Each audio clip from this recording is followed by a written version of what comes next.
Well, good morning. There's about 65 seconds left of morning, so welcome. It's really great to have you here at Grace Lutheran Church. This is, well, I guess technically September is still summer, but here in the last days of summer, we're really glad to have you here, and I hope that you enjoy your lunch and enjoy the talk. And again, welcome to Grace. Thanks for being here. Thank you, Pastor Matt. Yes, thank you. So we have quite a few announcements. I'll try to get through them pretty quickly so we can get to our speaker, Pat. We wanted to thank our sponsor for today, Betty Thomas. Is Betty here? Hi, Betty. Thank you for sponsoring today's talk.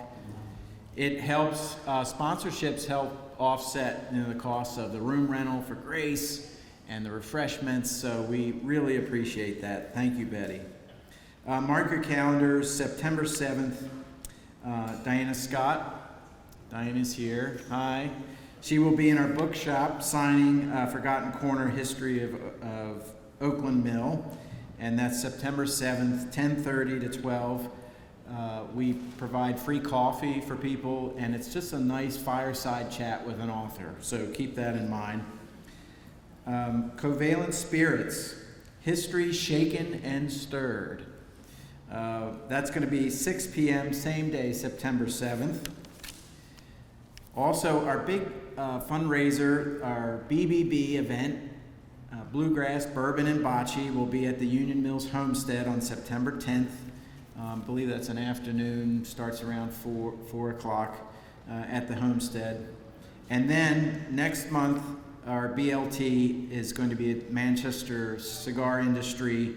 Joe Getty will be speaking about that history, and that should be a great talk. I think Lynn wanted to say a few words about the BLTs and 2024 schedule. Thank you, Lynn.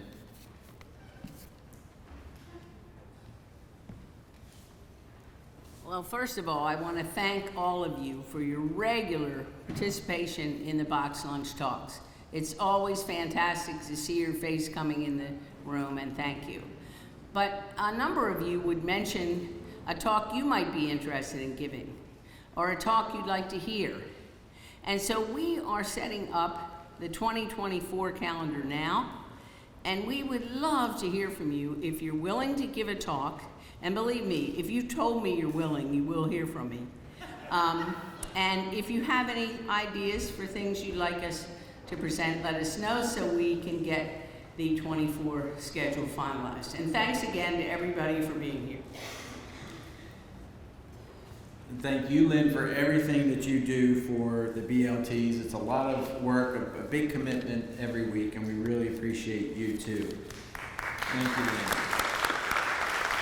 So I would like to, Pat, we're almost there, I promise. I'd like to introduce to you a recent hire at the Historical Society, Laura Bankert. Laura, can you please come up? Laura is serving as our new Outreach and Events Director, and she'd like to say a few words of welcome and hello to the group. Yeah, thank you everyone for showing up.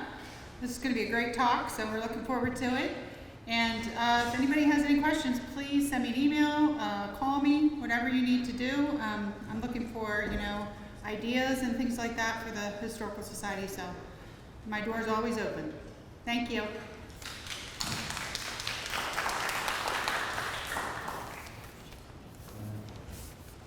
Pat Greenwald is retired as Director of Gifted and Talented Education at Howard County Public Schools.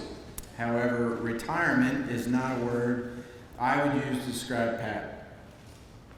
She is a preservation activist who helped save and revive the historic Sykesville Colored Schoolhouse and 2 other schools. While serving on the Sykesville Historic District Commission, Greenwald led the effort in the early 2000s to restore the historic Sykesville Schoolhouse to its 1904 appearance. Today, the facility is used to teach children about the past through field trips, tours, and special events. Pat serves on the board of the Howard County Historical Society. Her work in Howard County has been similar. She advocated preservation of the Pfeiffer's Corner Schoolhouse, which dates to the 1860s. when its original property was bought by a developer. Her efforts there led to a move of the one-room schoolhouse in Rockburn Branch Park in Elkridge in 2003. She's also instrumental in repurposing a Quaker school in Ellicott City into a children's museum. Greenwald is a graduate of Northwestern University. She's also a master gardener. Last year, Pat received the Light of Carroll Educator Award from Carroll County Public Library. In 2018, she was inducted into the Howard County Women's Hall of Fame. Can we have a round of applause for Pat, please? Thank you.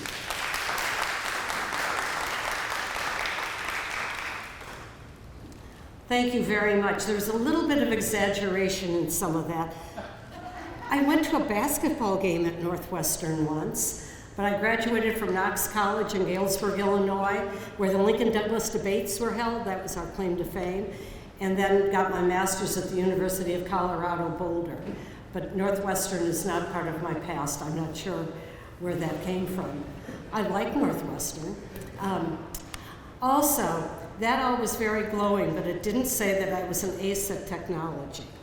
Last night, I could not get my PowerPoint onto a thumb drive, and I talked with Microsoft and Apple until about 1 in the morning. At 6, I got up and started rewriting it. At about 8 o'clock, my grandson from California came in from the airport, walked up to my computer and got it right on. So you need a kid. I wish I'd had him at 8:30 last night. But if I lose my words during this, it's because I'm half asleep.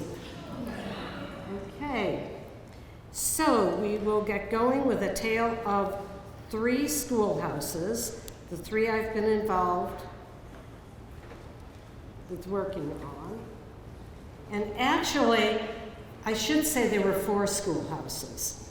When I was a child in LaGrange, Illinois, my mother was always my brownie and my Girl Scout leader, and she loved nature. And every year she would take us to the Little Red Schoolhouse, which is on Long John Slough, and it was filled with microscopes and binoculars and reference books, and we would just have a great time exploring nature at the Little Red Schoolhouse. And I think that's what just gave me the schoolhouse bug, and why through the years I have always looked for schoolhouses that needed a little bit of love. When I took this picture offline, I cut off the huge modern educational facility, which was built about 6 years ago right next to the Little Red Schoolhouse. I kind of like the old schoolhouse better. Well, today we'll be looking at these 3 schoolhouses: the Pfeiffer's Corner Schoolhouse, which is in Elkridge, Maryland; the Second Ellicott Quaker School, which is up the hill from the flood area in Ellicott City. It's still in historic Ellicott City, up across from the old decommissioned courthouse. And we'll spend most of the time on the historic Sykesville Colored Schoolhouse, because this is a Carroll County group. And that's the schoolhouse that my heart is really in. So this is Pfeiffer's Corner after it was moved and restored. Actually, my students had advocated to have it saved. They were on a tour of historical sites in Howard County with historian Joetta Cram, and as we left our school, the first thing we passed was this tumble-down shack. And she said, that was a one-room schoolhouse, and it's about to be torn down. Well, the kids didn't pay much attention to her the rest of the day because they were all ready to get out and save that schoolhouse. And it took them 2 years, their 7th and 8th grade social studies classes I worked with as a GT coordinator. And eventually they did raise the funds and were able to get it moved. It sat under tarps for about 12 years while it was disintegrating. And then they finally, the county did restore it, but they never really put it to much use. It was constructed in 1883. The community around it was mainly German immigrants, hence the name Pfeiffers. The Pfeiffers are one of the families, and they had given the land. And then when it was consolidated into a larger school in 1933, it was closed. It was moved into by a family home. They put a stairway, or a floor and a stairway up so that they could have some bedrooms. They had like 8 children in a tiny little one-room schoolhouse. When the kids were over there looking at it before restoration, and the students were over there, we found that newspapers from World War II had been used for insulation. And they were in perfect condition until we pulled them out of the walls and exposed them to the air, and they just kind of disintegrated. In 1970, the family that lived in it, the kids had grown up and left, and it just stood and was abandoned. And then it was 88 when the 7th graders decided that they were going to, 7th graders are very determined people, and when they want to do something, they're going to do it. And Howard County kept telling me, get those kids off the streets with their placards. We didn't have a single child out there with a placard, but they were calling the press quite a bit. And then it wasn't until 2004 when it was rededicated. And it was funny because the county wanted me to call the kids to the rededication. They were living from one end of the country to the other by then. They'd all long since graduated from college and moved away. And many of them took careers, though, that had to do with preservation or the law or the government. And we just have a couple of pictures of students at the school. You can see that it was definitely a school of only Caucasian faces. I counted here 39 students, 2 teachers in a little tiny one-room school. And the male teacher you see in the back row was named George Bush. He was a German immigrant himself, and he lost his job this year, 1921, because of all the anti-German sentiment in the county. And this was just before it closed. And this small woman to the far your left is somebody who helped us a great deal, Marion Matthews, who was the last teacher at the school, and she helped the kids with a lot of their historic research. This is what it looked like when we found it. Here it's being raised onto blocks so it can be put onto trucks. It could not stay where it was because that lot was destined for development. There were 3 huge trees in the back that had dates and names carved into them, big oak trees, and they stayed. So the students who went there kind of live on at the top branches of the tree. We had to put it on 2 trucks to get it down Maryland 108. Otherwise, we were going to have to pay to have every power line that went over the street lowered, and it was less expensive to take the roof off than to lower all the power lines. And the kids stood on the front lawn of Howard High School to watch it go by.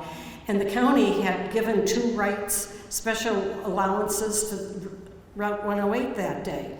For the schoolhouse to move down 108 and for a triathlon to run up 108.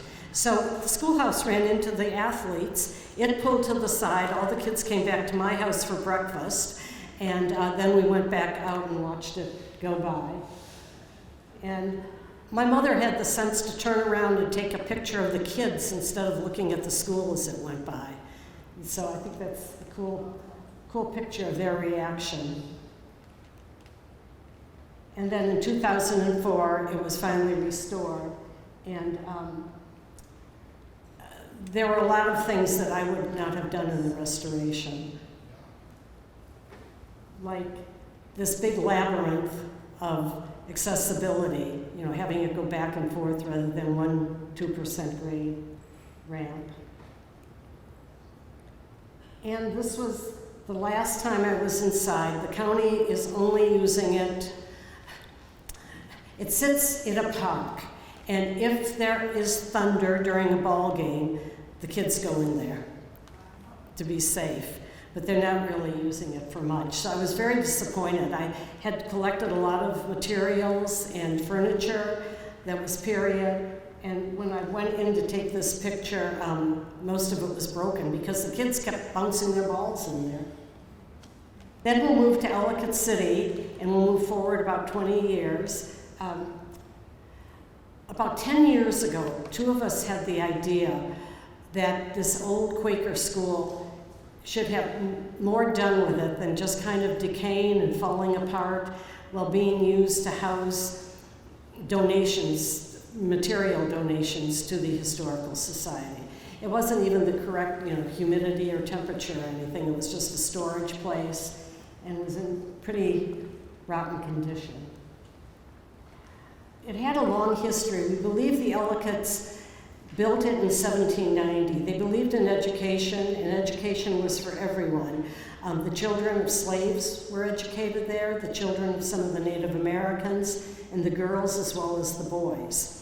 The girls and the boys were usually in the same building, but the girls were on one floor and the boys on the other. They had to know how to read and write and do simple arithmetic before they were allowed to enter the school. So there was a little class division because the kids whose parents couldn't teach them those skills then could not enter the school. We know it was closed as a school in 1812 because they did bring soldiers from the battle in Baltimore to the school. The hospital was established there. We know that in 1820, the boys moved back in. The other school, which was down near the mills off of Main Street, had gotten too crowded, so they left it for the girls. So the boys could be the ones to climb what's called Mount Misery in Ellicott City, up off of Main Street. And so the boys only attended this school. And then by the 1830s, the new school on the other side of Main Street had been built. And so it was no longer in use as a school. Various families lived in it, bought it over the years, until the 1940s when the county acquired it. It was used for selective service, it was used for the volunteer firemen, just lots of uses, mainly as a storage facility.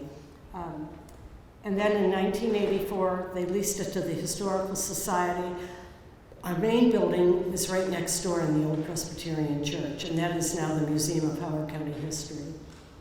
And then for 10 years, two of us kept bothering the county and bothering our own board, saying that we really wanted to do something with the building to make more use of it. And we went to the Children's Museum.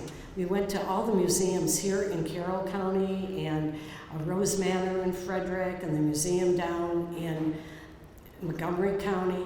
And we said, all those counties have these, why don't we? And so we kind of shamed them into it. It took us, once we got permission to do it, it took us another 6 years because we could only get so much money a year. So 1 year we kind of stabilized the outside. 1 year we put systems in. 1 year we put on a new roof. And little by little we got it done. And some of you, if you know Ellicott City, may be familiar with this building. This is what it looked like when we started. This is one side of it, where the boys would go up those tall granite steps into the building. The building was known for all the wrought iron on it. The owners had a daughter who was a Carmelite nun in New Orleans. They visited her and decided they needed wrought iron on their house as well. So the wrought iron the foundry was in Baltimore. But this is what it looked like. But see that balcony up on top? If you blew, you felt like it was going to come down. The enclosure of that balcony happened in the 1970s. And this is what was behind it. These wonderful old windows. One of the windows had been turned into a door to get out on the balcony, but we restored it back into a window again.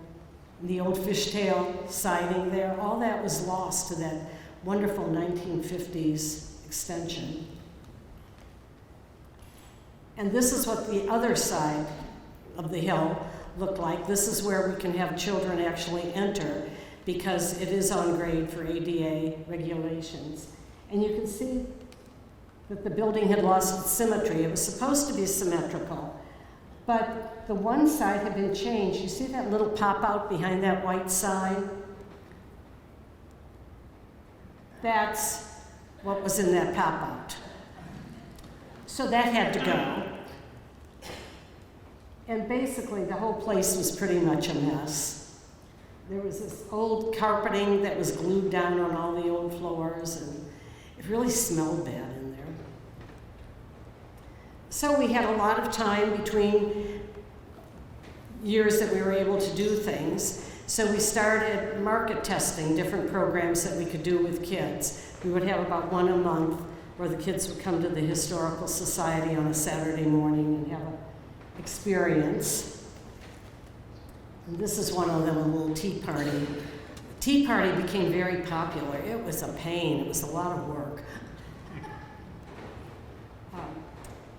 And then to get ready, we had to decide exactly what our focus was. We decided we were going to look at the era when the mills were most active, so 1790 to 1830, which were the years it would have been in use as a school and the mills were at their height. And then we decided that the 4 interior rooms would represent 4 of the parts of the social studies curriculum: education, family life, industry, and commerce. The last one of the 5 strands is transportation, so we thought we could just tell the kids they got on a bus to get there. And then we also decided to add on an 1804 garden out in front. We found an 1804 seed catalog, and we're buying those same plants for the front of the building. And then we needed donations of a lot of the furniture for each of the rooms, so we just put it out to the membership. And we were amazed at the amount of things that we got. We only had to spend about $2,000 on antiques. And I got to go antiquing again. My own house was built in 1720, and I didn't have any place to put any more finds in it. So I was really thrilled I had an excuse to go shopping. And when any of the dealers up in Pennsylvania found out that we were from Ellicott City and they knew about the floods, they felt sorry for us and gave us a big discount. And the community really got involved. The picture of the gentleman is Dr. Mark Fradkin, who volunteered to do all the furnishing that we had to have built, like the benches for our schoolroom, the counter for the store, a bookcase. And he did it all for cost and just did masterful work. And got a lot of people in my garden club sewing. Here she's making the curtains. Another one of the people in my garden club made 4 quilts for us, all vintage fabric from that era. And these 2 girls, as their silver project for Girl Scouts, made reproductions of all the toys. The rule in the museum is kids can touch everything. So we didn't want a lot of period toys and break them. So the girls made reproductions and really did an incredible job. Now they're working on it. Their Gold Award. They're also doing curriculum for a badge. And these are the rooms as they look today. This is the great room. The Quaker schoolroom with the most uncomfortable desks in the world, but they're what the Quakers had. The kids could never fall asleep.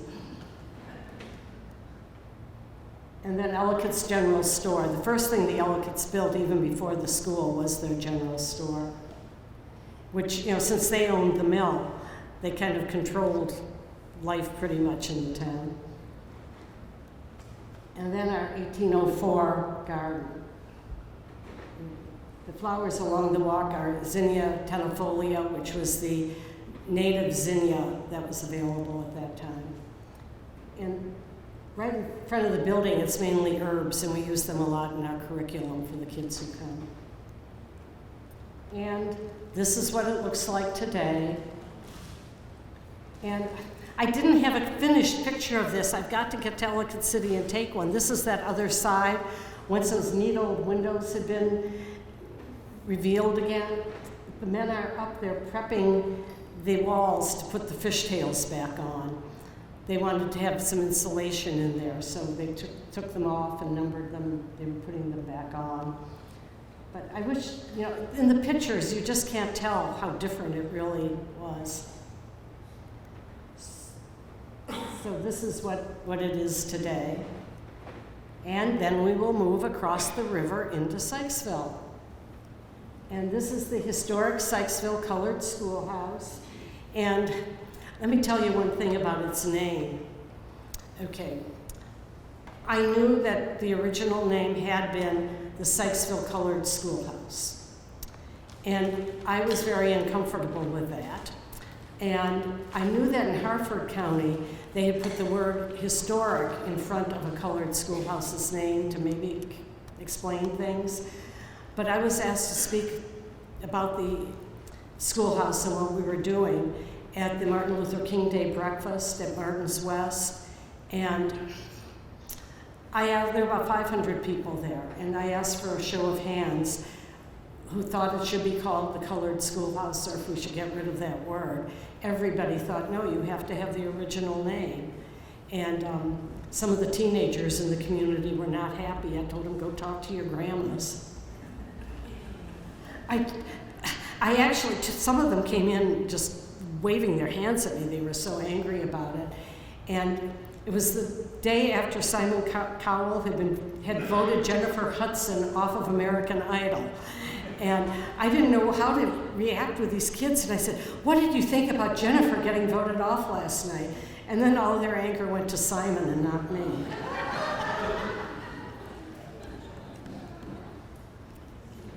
By the 1830s, an African American community had developed in Sykesville up on a hill above the town. The town was actually in the Howard County side at the time. The hill was on the Carroll County side, and it became an African American community, mainly because the railroad had gone through, and the B&O wanted some people to stay to repair the tracks going back into Baltimore if there was an issue, or even going further west. And so they decided to stay in Sykesville. Well, you know, they weren't really welcome in the town of Sykesville, so they started this community on the top of the hill, which would probably now be the prime property in Sykesville. The views are beautiful. It's called the Bottoms, which I have a little trouble with, but even the kids who live there refer to it as the Bottoms. And over time, as people were manumitted, they also went to live in this community because it was, you know, the local black community. My house was a Dorsey home, and when they moved to Kentucky in 1814, they manumitted all of their slaves. And a lot of the people who live in this community, even today, are named Dorsey. And this just shows the map at the time. Just before the flood, you see most of the businesses are on the Howard County side, and there are some houses and farms on the Carroll side. And in 1868, the flood came through. The land in Carroll was a little bit higher, so everything was rebuilt on the Carroll side, including a school in 1883. And this school was first through 11th grade. There was no kindergarten, there was no 12th grade at the time. Elementary school was 1 through 7, and then there were 4 years of high school, 8 through 11. But it's hard to see, but they were all Caucasian faces. Well, some of the men in the community wanted a schoolhouse for their kids, and they hitched a wagon and went up to see the school commissioners in Westminster and asked for a school for their children. And, you know, like legend would say, they were told no way. Well, the commissioners agreed. Yes, they should have a school. They bought an acre of land, and the land was purchased from the man who 2 years later became the first mayor of Sykesville. And I thought it was a brave thing for him to do. And then I realized that the acre of land is a very steep hillside. So he was a farmer. He couldn't grow anything on that acre of land. So he got a couple $100 for it. And this very simple school was erected. They asked for the school the first week of June, and we have records that it was there by September because they moved desks from a school in Daisy, used desks from a white school in Daisy over to the schoolhouse. So it had to have been there, but it didn't open until January. And I suspect that the issue was that there was no, you know, women were the teachers back then. There was no woman of color in Sykesville who was literate, who could teach there. So they finally found somebody, a series of somebodies, who were willing to walk from wherever they lived in Baltimore to Camden Yards to get on the train, take the train out to Sykesville, and then climb up the hill to the schoolhouse. The graduates tell us that often the teachers put their heads down behind the desk and fell asleep. And the boys went outside and played marbles, and the girls got angry with them and stayed in and tried to teach the little kids. These are 3 of our students, and this picture has made the rounds. I'm sure you've seen this before. It was a little, like 1.5 by 2 inch picture that May Dorsey, the young lady in the middle there, gave me. And I used it on a few things, and I guess there was no copyright because it's been used on everything now. I'm amazed when I see it popping up. But this is 3 of the Dorsey children, and the older boy is Warren Dorsey, who many of you are familiar with. And then the younger brother, Emerson, who died at a young age of 70-something, which for a Dorsey is pretty young. Warren lived to almost 102, and May was 98 when she died. Okay, when the kids would come in, the first thing they would do would stop at the water bucket. There was no school for children of color in Western Howard at the time, so Howard County kids had a far walk. They had to walk from wherever they lived to the bridge in Sykesville, cross the bridge, and then go up the hill. So they were probably pretty thirsty by the time they got there. They would stop at the water bucket, take a drink. We hear that the boys drank directly out of the dipper, which the girls did not like. They were supposed to fold a little paper cup.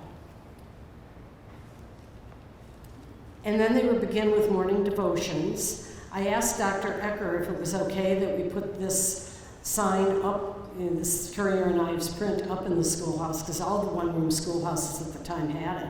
And he said, yeah, it's, history, of course it can go up. So the kids would do their morning devotions. They had to recite a Bible verse. 3 kids every day had to recite one, and you couldn't recite one that somebody had already said that day. So you had to have at least 3 in mind, and whoever went first always said Jesus wept. And so then, you had to have 2 besides Jesus wept ready to go.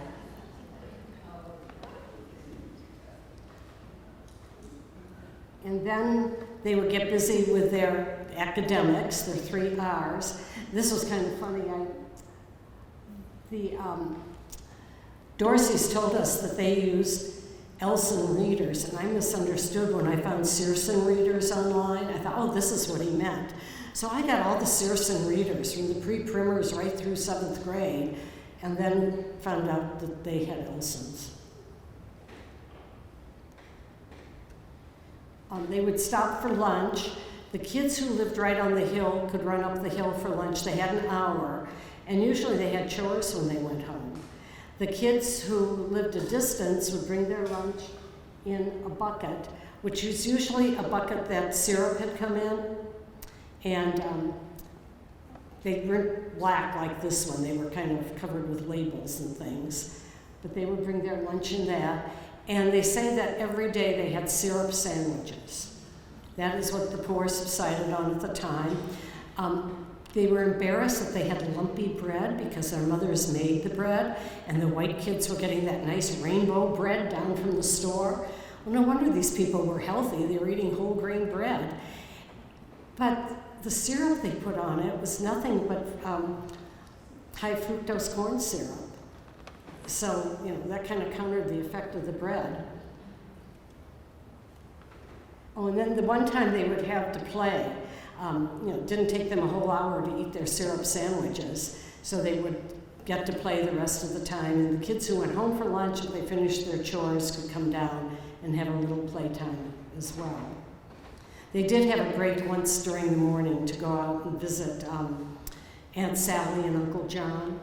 They had 2 outhouses, and I think that's where we get the expression, the John. The boys would say, I want to go visit my Uncle John, and the girls would say, I need to visit my dear Aunt Sally. And they would go out and use the facilities. But they did have a break once in the morning when everybody would go out.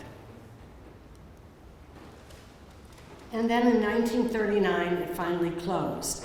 It had been actually closing for about 5 years. They started by sending the 7th graders to Johnstown, and then the next, or Johnsville, then the next year the 6th graders went, and then the 5th, and finally they took the youngest kids all at once. And the Johnsville school was about 4.5 miles away. No bus was provided, and so they had to walk 4.5 miles each way. And again, with the lumpy bread and that walk, that probably explains some of the longevity in the community. Warren Dorsey calculated that by the time he graduated from high school, and he had come up here for high school, but still had to walk to Johnsville to get the bus, but he figured he had walked 10,000 miles to get educated through 11th grade. And then it was converted into a family home. If any of you know Hanky Norris, who for many years was the undertaker at Hates, this is Hanky. And you notice that by then, they had black baby dolls available. In the older picture with Miss May, she was holding a white baby doll because that's all that was available. And then all the Norris kids grew up, just like at the Pfeiffer's Corner Schoolhouse. They grew up, they moved away, and when Mom and Dad passed, the house was just abandoned and pretty much was falling to ruin. The porch had fallen off. The windows we actually found in the basement. I don't know why they'd been removed and brought down there, but then the elements got in, so the inside was pretty bad. Seeds from trees seem to have lodged themselves along the foundation, so we had a lot of big old trees we had to take out. And this was kind of what the ceiling looked like. And then in 1976, HUD tore down all simple houses. They were basically shacks. There had never been any running water or any electricity up in that community. And so HUD came through, tore them down, and built these very basic townhouses for the families up there to live in. And then, of course, they were going to tear down the schoolhouse also.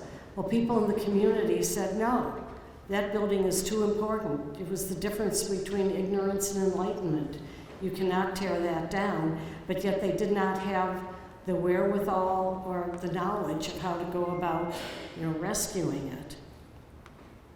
And every few years there'd be a new mayor in Sykesville, and he would offer, okay, I'm going to help you people out. I'm going to tear down that old decrepit school for you. And they would say, oh, no, you're not. And, so it just kept getting more decrepit, but at least it didn't disappear.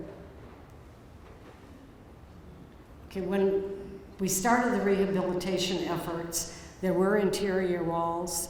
When the family lived there, it had been divided into 4 rooms.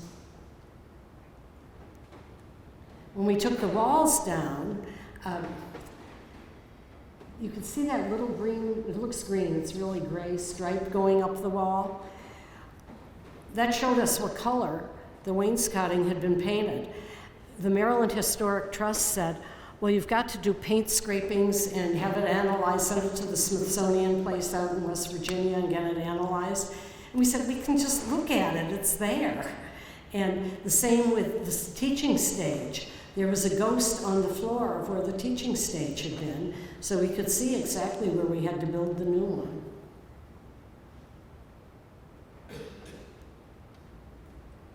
We were very lucky in the restoration that the year 2000 came by, and the state of Maryland was naming 12 treasures in Maryland for each month, and the schoolhouse was Miss February on their calendar. And so we did get money from the sale of the calendar, and around the same time it was also on the Home and Garden pilgrimage, and so we got a share of that money from the Carroll County pilgrimage. And, okay, the Pfeiffer's Corner Schoolhouse, Howard County spent $450,000 to restore it. This one we did for under $18,000 of taxpayer money. because people volunteered things, and then we got the money from the pilgrimage and the calendar sale. And again, we had to collect artifacts, and this is kind of a cool story. I was looking online, I was looking at antique shops for old desks, and they were all too ornate with the fancy wrought iron, and I thought, I don't think so in our schoolhouse. Plus, they were close to $100 each, and I wanted a reasonable number of them. And then my daughter said, well, look on eBay. And I go on, and there's somebody selling 4 desks for the older kids and 4 for like the 3rd and 4th graders. And his starting bid was $150. So I contacted him. He said you had to pick them up. So I contacted the seller and said, we want them for the schoolhouse, but if we have to pick them up, can I wait until Sykesville has a truck available rather than getting there the day the auction is over? And so he said, give me your phone number. And he called me and said, listen, I'm going to change it to a buy it now. I want you to have these. So stay by your computer, and as soon as you see buy it now, and you can come up and get them whenever you want. And so I bought them now. Oh, and then he said, I have 4 little ones too for the younger kids. But my wife wanted those, but you need them more than she did. So he said for another 100 I could have those, and he wasn't keeping the money himself. For many years he had been going to a school that was built in 1904, just like our schoolhouse, a school for girls in Pittsburgh, a school that had been built for a Catholic school for girls of color. And he would go over there to help the nuns on his day off. Well, one day they wanted him to bring something up to the attic, and he went up there, and there were hundreds of desks. Some 1950s style, but some of the old ones with very simple wrought iron. So for several years he'd been selling them one at a time on eBay. He finally got tired of it. He put on the last 8 all at once. That was the day I happened to go on. And then he ended up selling me the rest, with the money going to the nuns for their school. So that was great. And then he said, listen, I want to see your school. I'll drive them out to Sykesville. So we brought the desks to my barn because the schoolhouse wasn't done yet. And we're standing out there, and I'm going to write him his check, and his last name is Lejda, L-E-J-D-A. And I said, that's an unusual name. What nationality is it? And he said, well, it's Swedish. And I said, oh, I'm Swedish. I'm a Bergquist. And he said, what part of Sweden? And now I can't remember the name of the town. Anyway, it was the town my grandfather came from. And he said, well, that's where his grandfather was from. And I said, what year did your grandfather come? 1910? Yeah, mine came in 1910. And then he said, I said, was your grandfather a jeweler? And he said, how did you know that? And I said, he made my ring. And when my grandfather's business, he was a building contractor, when he became successful, at that time a woman's success was defined as her children. So he designed a ring with 3 diamonds for each of his daughters for my grandmother. And he had his friend in Pittsburgh. My grandfather had gone into Illinois with the rest of the Swedes by then, but he had his friend in Pittsburgh make the ring for him. And so then we went up to my computer and we looked on Ancestry.com, where I had put the list of the people on the ship with my grandfather, and sure enough, he and my grandfather were sharing a room. So we had lots of things like that happen in this restoration. There's kind of an aura around the schoolhouse. And this makes it look like that restoration was so easy. It was not. I mean, there were many months of hard work between the pictures you saw and this. But this is my husband installing the pot-bellied stove that, the kids warmed themselves by. And in September of 2006, we dedicated it to the students and teachers who had learned within its walls. And since then, okay, this is what the interior looks like with the desks. On the far side, we have modern chairs and modern tables for when we have modern kids in there. The flag was another neat story. I've been looking for a 45-star flag, and they were pretty pricey, and I hadn't found one yet. And the night before our dedication, it was late, about 9 o'clock, it was dark out, and there were lights that came up the way to the building. And then I saw two elderly men get out of a car and come walking up with a heavy package. I thought, what is this? Well, I had spoken at Fairhaven about our efforts to restore the schoolhouse. One of the men there had a collection of every flag that had ever flown over the U.S. None of his children wanted his flags. And so he had been trying to give it to us, but he didn't know how to reach me. Whenever he had an opportunity, he'd come over there, and he happened to come that night. The lights were on, they came up. The flag is so heavy, we had to reinforce the wall behind it before we could hang it. But we got our 45-star flag. We had to put another door in because modern kids have to be safe in case of fire.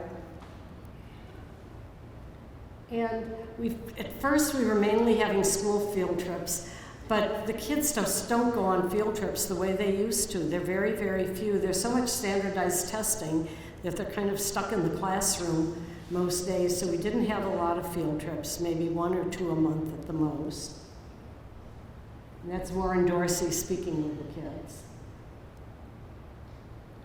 And then we would help scout troops with their badges and patches.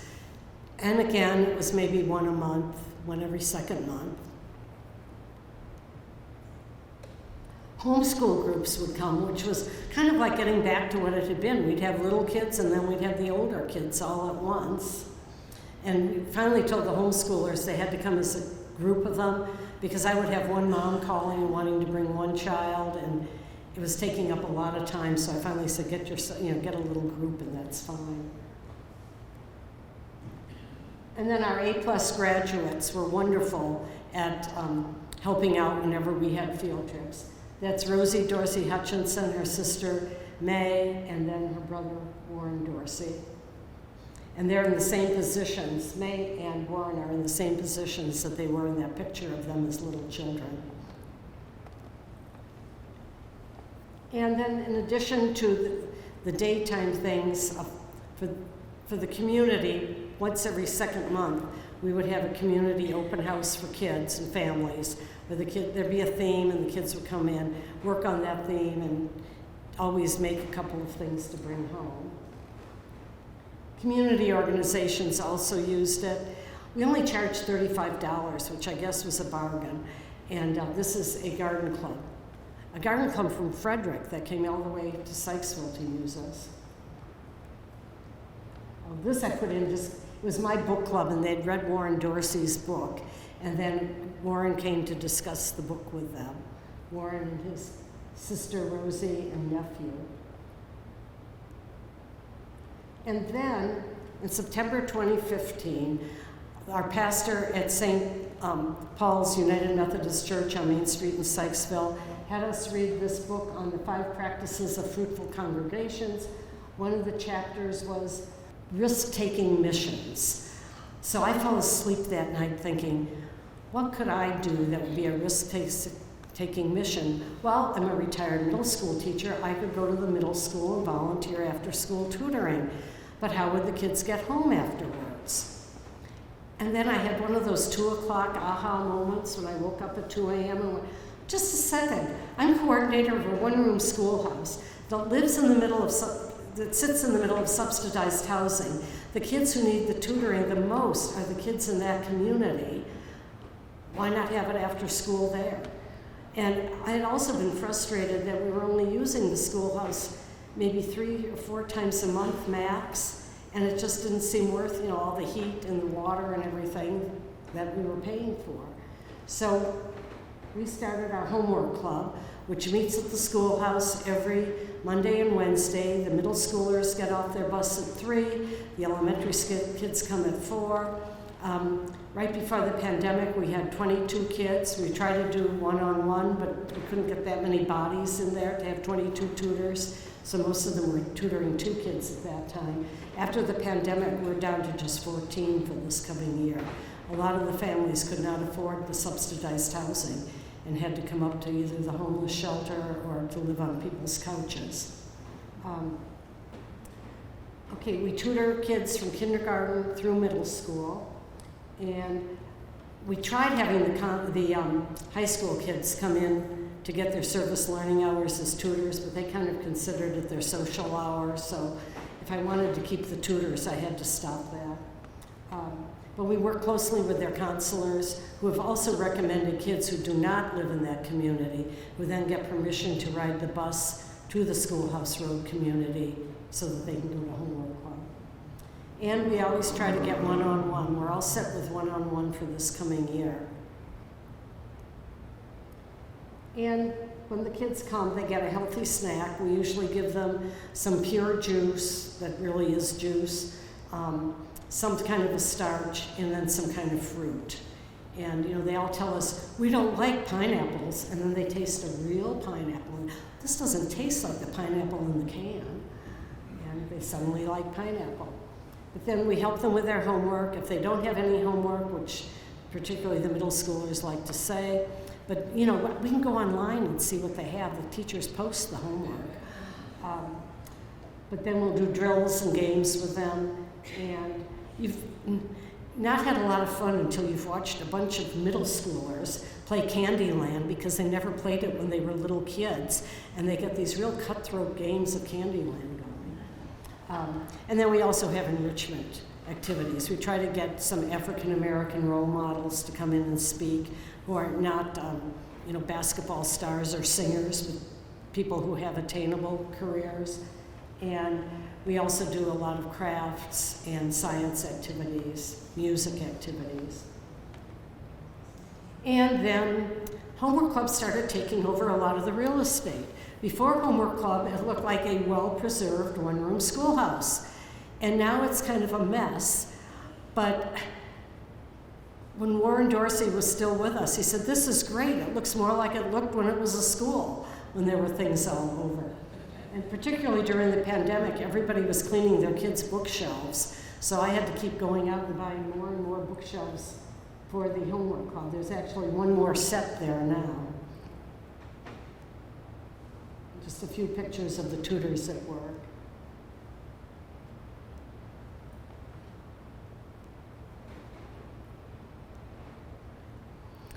Another anachronism is the computers, but you cannot do tutoring and homework with kids without computers now. So we have 2 nice Lenovo's, and then we have 6, what are they called, Chromebooks.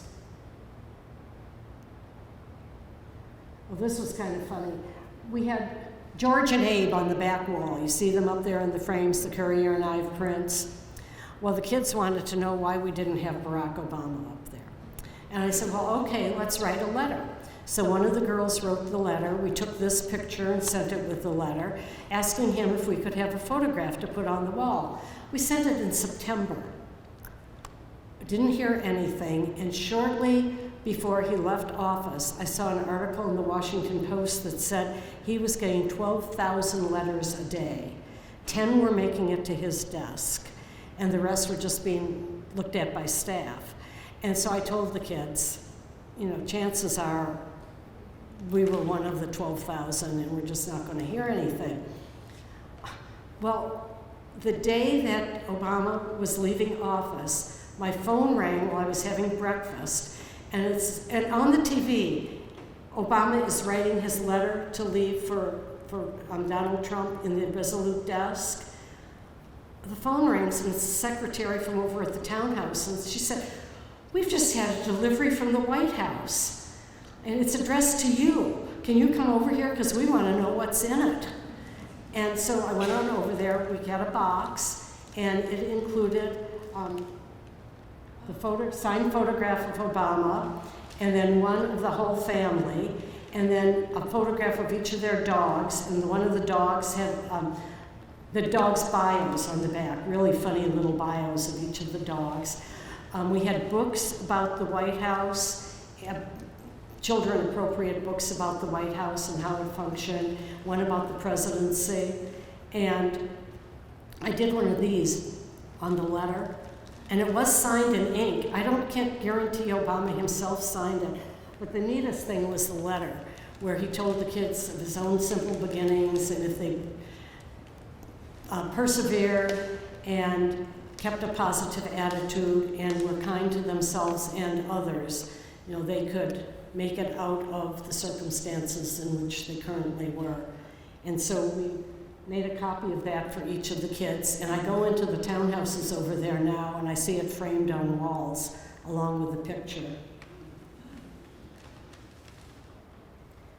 Okay, I said we'd do enrichment activities last thing. This is the former pastor of St. Paul's, Terry Ray Chatton, who started out life as a music teacher.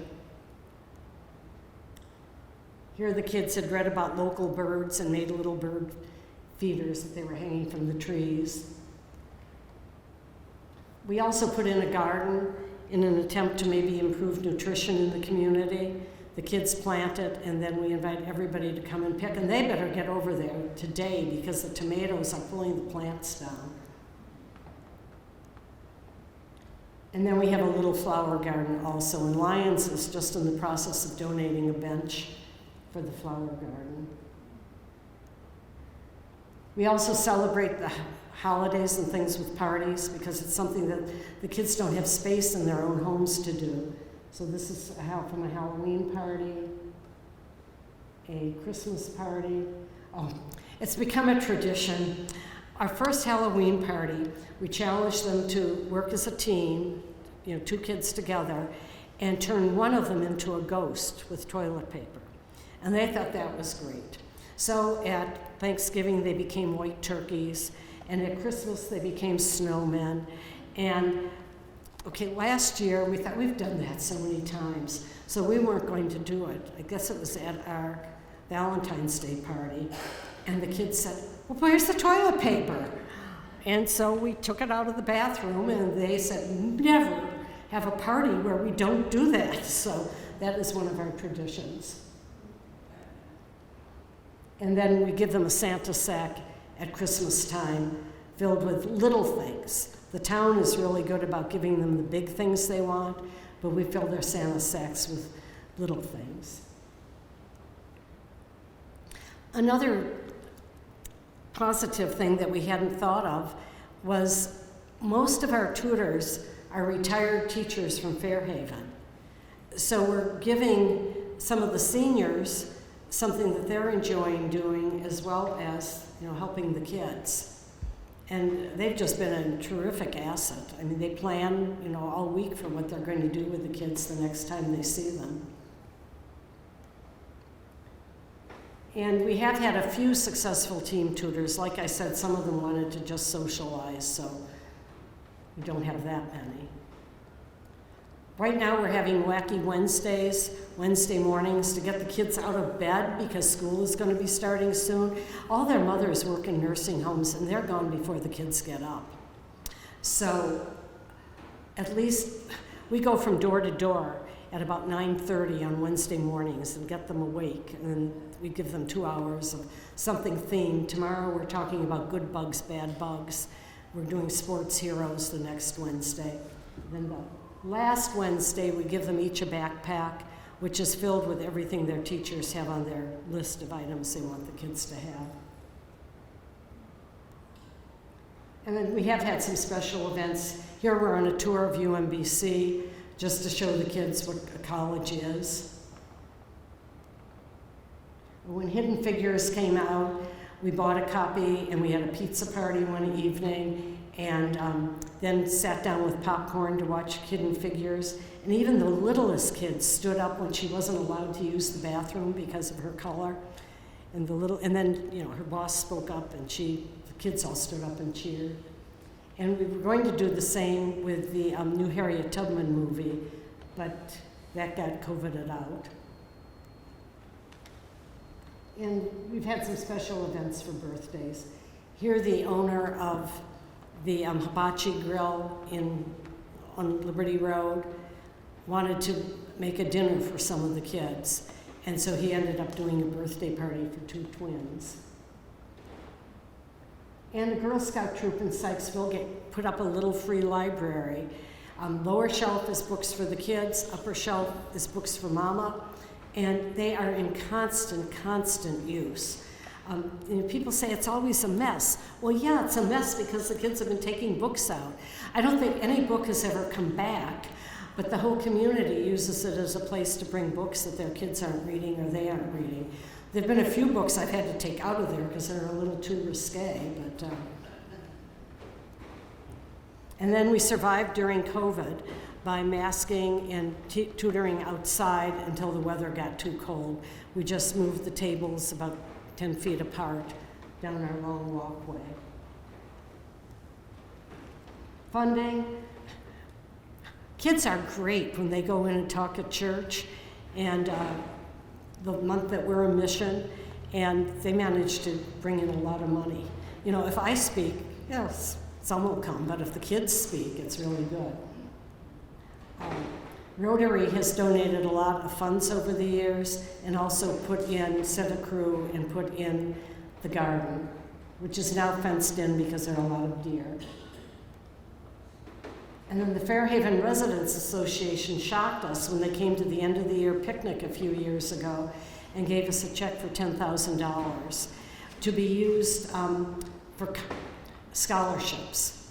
And we've interpreted scholarships as, okay, we give one every year to a senior, $1,000, but we also give them to pay athletic fees if some of the kids want to do high school sports. We've also bought running shoes for some of the kids, music lessons, summer camps, the programs, kids on campus at the community college in the summer. And one girl is determined she's going to become a doctor. And she had really high SAT scores, so she was selected for a summer program this past summer. And so we bought her scrubs and paid her tuition for that summer program at the University of Maryland. And then a year later, Fairhaven gave us another $10,000, so our scholarship fund is very well endowed. And when Warren Dorsey passed away, his family asked that donations be made to the Homework Club Scholarship Fund instead of flowers. So again, we were able to add to that fund. And we decided, therefore, the scholarship would be named the Warren Dorsey Scholarship. And this is Renee Nash, who was our very first recipient. It was still called Homework Club Scholarship at that point. But the kids' Homework Club Scholarship, but the Warren Dorsey Scholarship, he has become such a legend in their community that they all want to get the Warren Dorsey Scholarship. And Renee, because we didn't have a recipient this past year, we did give Renee $1,000 for each semester. And she is at Allegheny College of Maryland. And my final thought, if there's another schoolhouse out there that needs restoration, please don't tell me about it.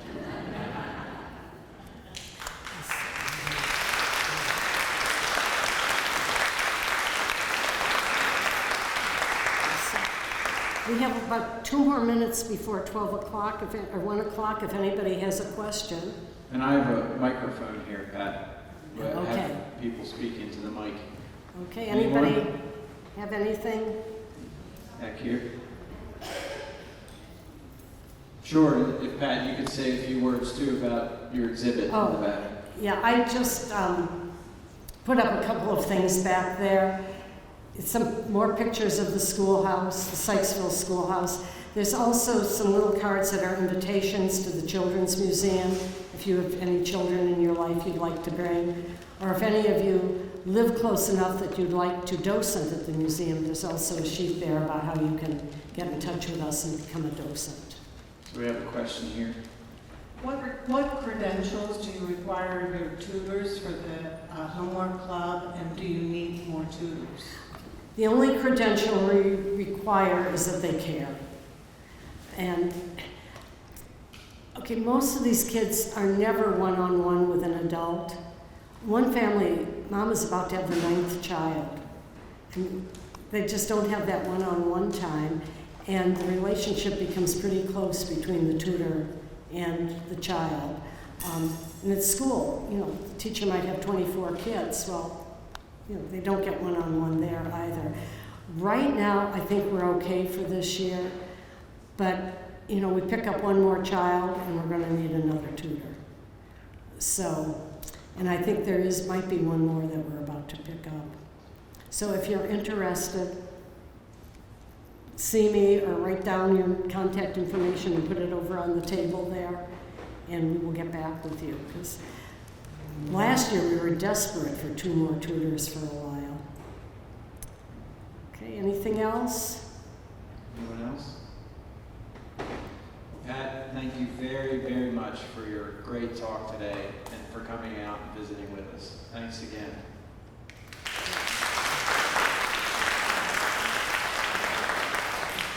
Thank you. I was here many years ago when you were over at the American Legion to talk about our hopes to restore the Sykesville Schoolhouse. And then I came one other time with Warren and Rosie Dorsey, and they were speaking about the schoolhouse. So I'm sure this was a repeat for some of you. Thank you.